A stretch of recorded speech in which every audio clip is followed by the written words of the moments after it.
Hi, good afternoon and good morning everyone. Thank you for joining us on today's webinar focused on account takeovers.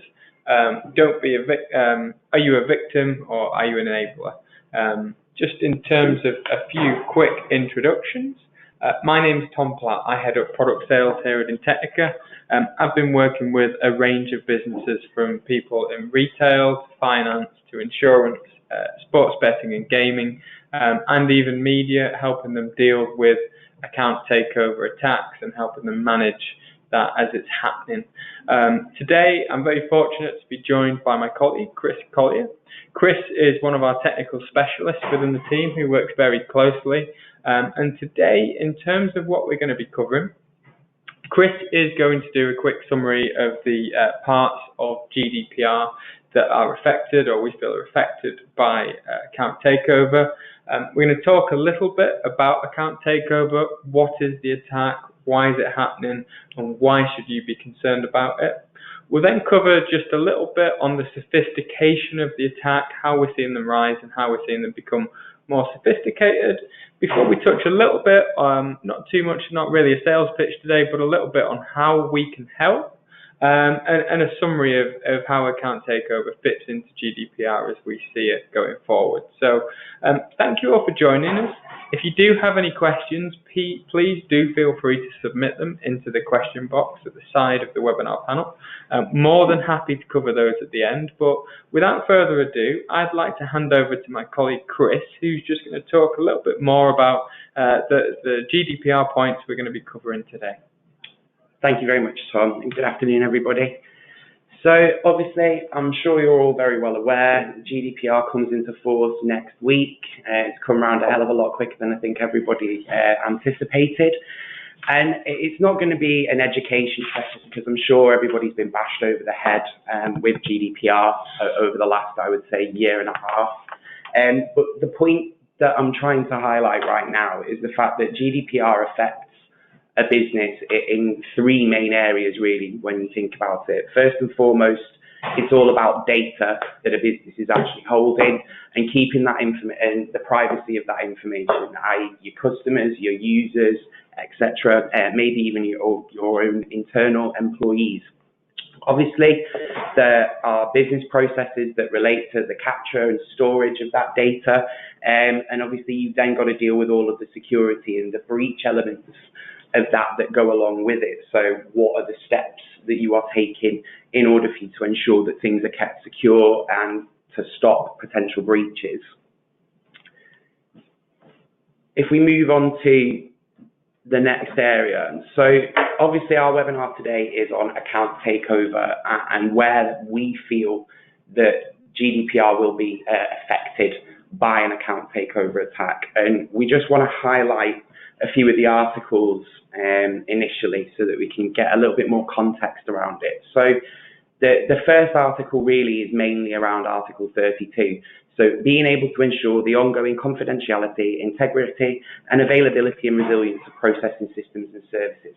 So what this essentially means is that you as a business have got to be able to demonstrate not only the fact that you've got security measures in place in order for you to be able to actually stop and mitigate certain attacks, that you're also being able to demonstrate that you are continually being able to provide security that will be able to ensure the confidentiality of your accounts, for example.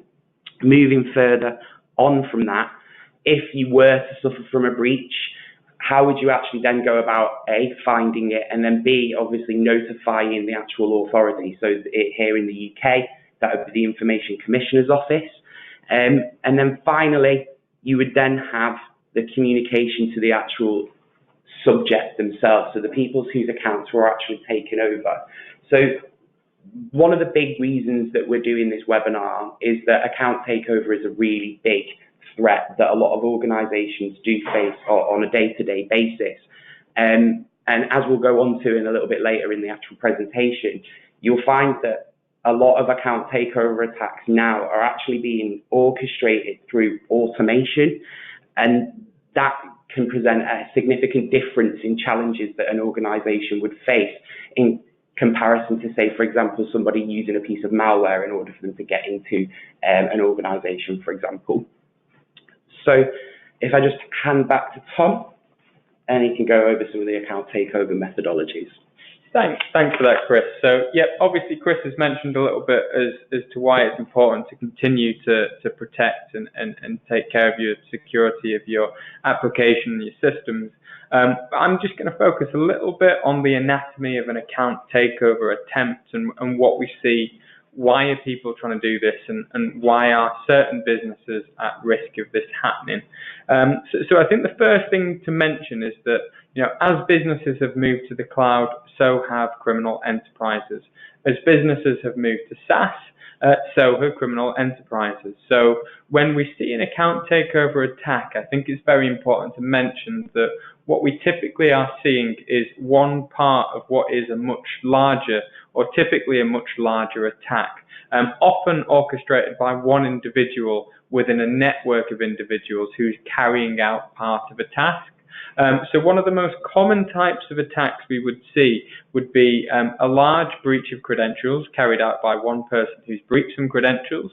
Then we'll probably have another person whose job it is to go off and validate those credentials, and then those credentials will then be used against an organization once they've been validated. So just in that very simplistic sort of summary, that there's three different parts to an attack there, and the account takeover is only one of those. So in terms of what's the activity that's trying to be done here when we're talking about account takeover, that would be the use of either a dictionary attack, a stuffing attack, a brute force attack, or just the use of breached credentials to try and access and validate a username and password pair. I think it's important to mention we're using the word validate here. So this is typically a criminal organization trying to validate a large number of username and password pairs. Once they have those, then the attack can then move on to actually either obtaining the fraudulent data that's within those accounts, using it to create fraudulent transactions, or access PII data. So typically the attack can take the form of either just trying to validate the password pair, and then we'll see the criminals either try and sell those password pairs and the username pairs on the internet for others to exploit, or we'll see those criminals themselves exploit the accounts. And the reason we think this is important, and appreciate a little bit of a tenuous link to GDPR here, but that it is quite often done to either breach or edit PII data and use that data to create either a fraudulent transaction or something of that nature. So it's certainly something that's going to affect the data of those persons. It's certainly going to be something that constitutes towards being a breach. Why should you care about this, and why do we think this is important? Number one, I think it was in 2016 that bot traffic overtook human traffic on the internet. There's a significant amount of bot traffic out there. As cloud surfaces become available and more username and password pairs become breached, we're seeing a real rise in these attacks. It's said that some 90% of all login attempts can often be by automated bots. So there's certainly a lot of this going on. It's something that we're seeing happen, and I think it was actually flagged only last year as one of the #1 attacks in Verizon's data breaches survey. Making this worse and sort of compounding the issue is the fact that a lot of us will have a lot of customers, and customers are creatures of habit. All of our customers will quite frequently use, I think it's in the UK, the average retail consumer will have around about 80 to 100 different accounts with different shopping organizations, and they'll reuse those passwords over 80% of the time. So coupled with the fact that we're seeing these increase, we're also seeing consumers continuing to act like humans, as we'd expect, and use the same password and username pairing on websites. And this is why we're seeing quite frequently a lot of data breaches that perhaps happened 2, 3, or even 6 years ago. Some of those data breaches are still being used in attacks today, and unfortunately are still being successful because customers or the people serving those customers haven't rotated or encouraged the updating of those username and passwords. I think the final point to mention, and this is really a challenge for any organization in this space and anyone in security, is the balance of trying to balance user experience with actually security. Of course, there are various methods we can put in place, such as email checks, email notifications, two-factor authentication, device fingerprinting. But there's a lot of work businesses can do to make accounts more secure. They can make people put in more complex passwords. They can enforce password entry and certain different lengths of password, characters, and various different usages. There's a lot of things we can do to protect it, but it's certainly important that there's a trade-off. But I think, in summary of why you should be concerned, this is a very large and common attack we're seeing becoming more and more commonplace. It's very hard to detect by your typical security mitigations that are in place. And when it comes to GDPR, as Chris mentioned, it's important to be constantly looking to improve ongoing security solutions. And if you do, which we suspect a lot of organizations will suffer from a breached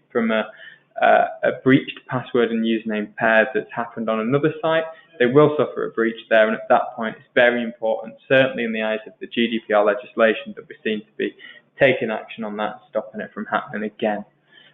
So what I'm going to do is just pass back to Chris now, who's going to talk a little bit about actually what do we mean when we say the sophistication of these attacks, why are they so hard to spot and block, and what can be done about it. Thanks, Tom. So a lot of people can be forgiven for thinking of bots as just simple scripts that people run in order for them to be able to achieve a certain goal. It's an element of automation. And in reality, yeah, that could absolutely be correct.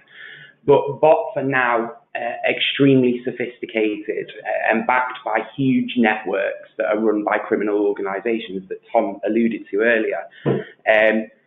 A lot of what we're beginning to see now is that bots are actually getting very good at being able to imitate human behavior. So they're actually being able to hide themselves within normal human traffic and sail straight through things like web application firewalls, because for all intents and purposes, this bot looks like a normal user.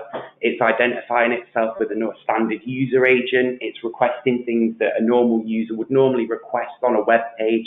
It's not attempting to do any form of exploit via JavaScript injection, for example, or anything like that.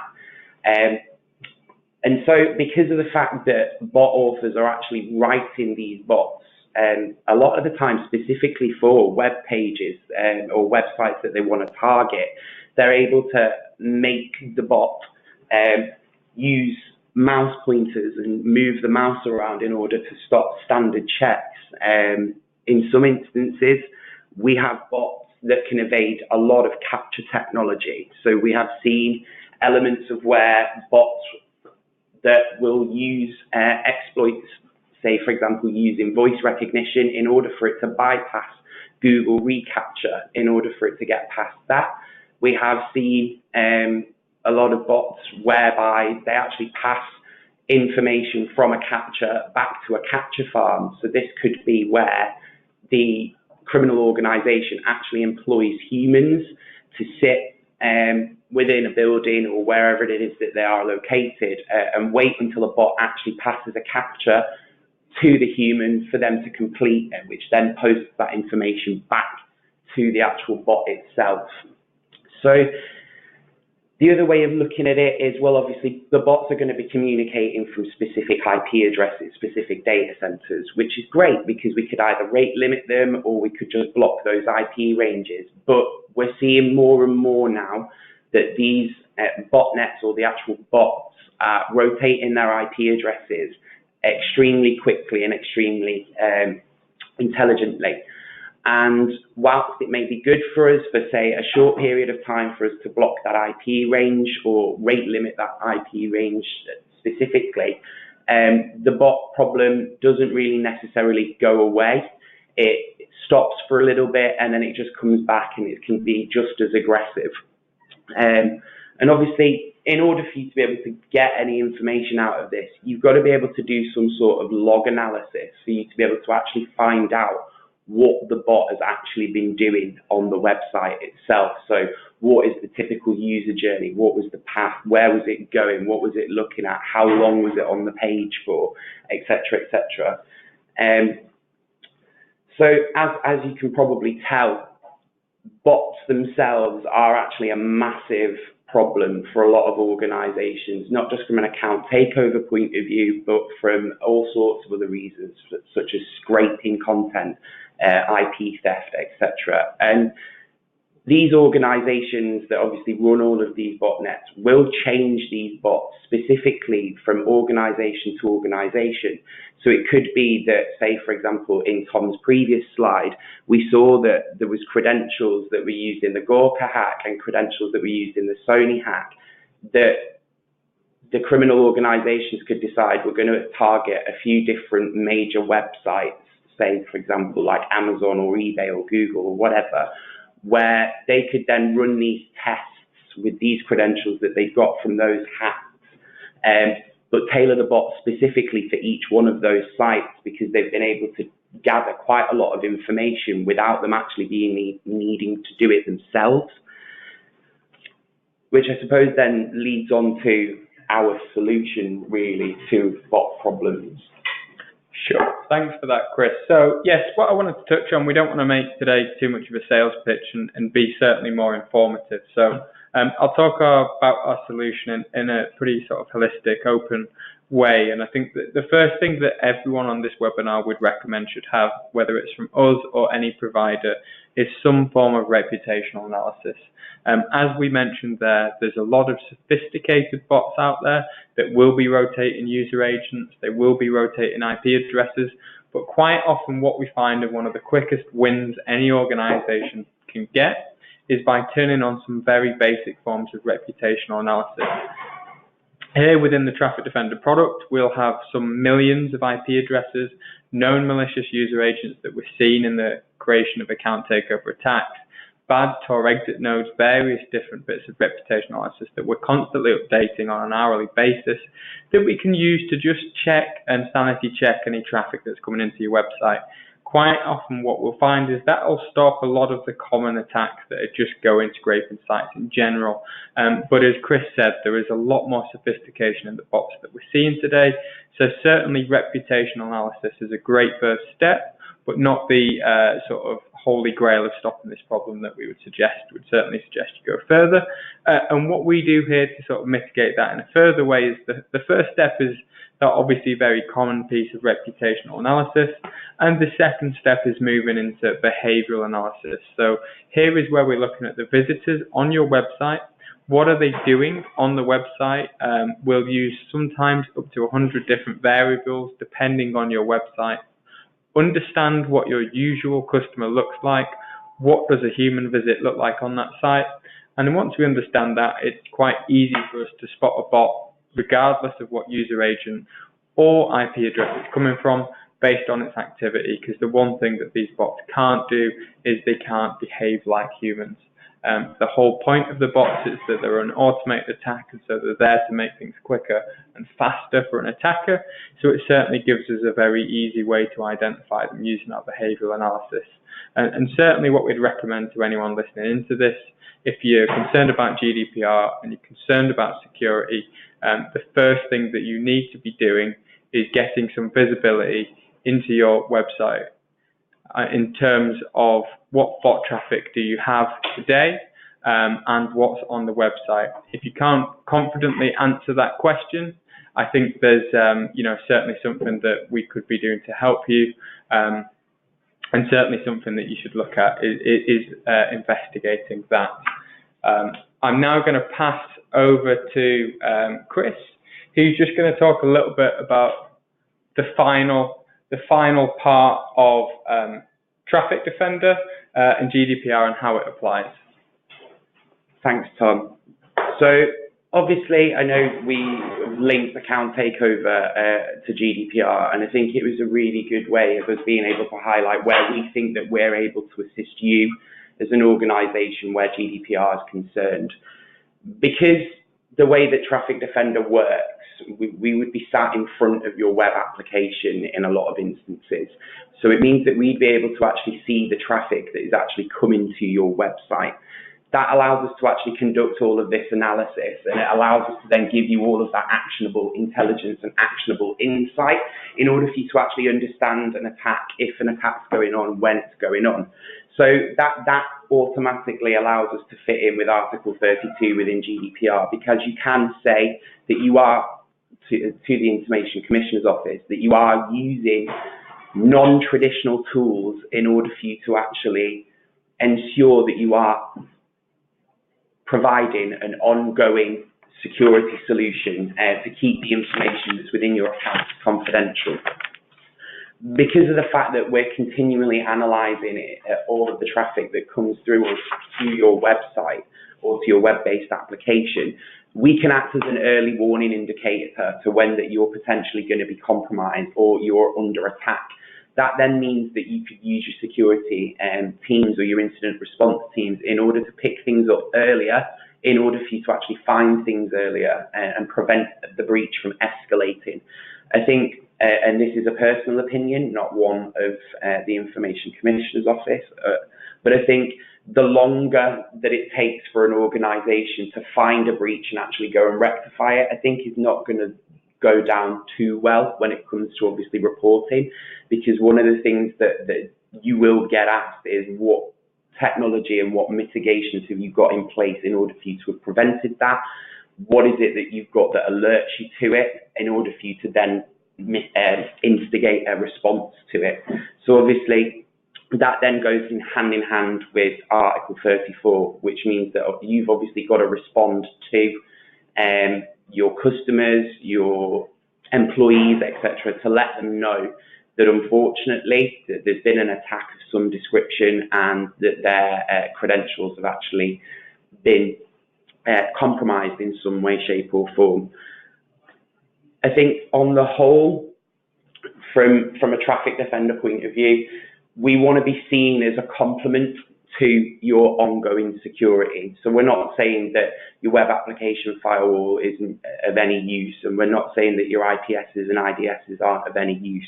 That's absolutely not the case. What we're saying is that we're a different approach to looking at new ways that you could potentially be compromised from attackers.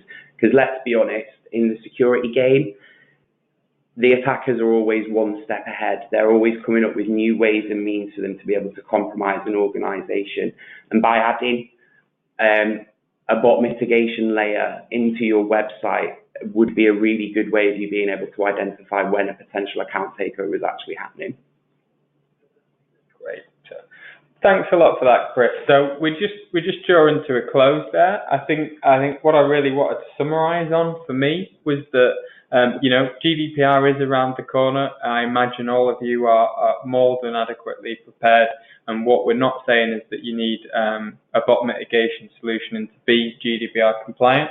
But what we are saying is that if you are continuing to uphold data security and you're looking at protecting yourselves further, you're looking to be shown to be taking and tackling what is one of the biggest rising threats in cybersecurity and dealing with it, then certainly looking at some form of bot mitigation is certainly going to be worthwhile. What we would say is, if you've watched this, if you've got any questions, please do submit them. We'll be hanging around for a little bit longer on the webinar channel, just answering those via the questions box. But what I would say, yes, if you're on this webinar and you currently don't have a view to how much of the traffic on your site is bots and how much is human, please do get in touch, and it's something we can hopefully help you understand if this is something you want to look at further. So, hopefully we've given you a spare sort of 5 minutes there. We plan to run on for half an hour, but we'll stick around for 5 minutes just answering any questions on the chat box. But what I'd like to do is just thank you all for joining us. We wish you all the best of luck as we get closer to the GDPR deadline, and we hope to be speaking with you following on from this webinar. Thank you, everyone.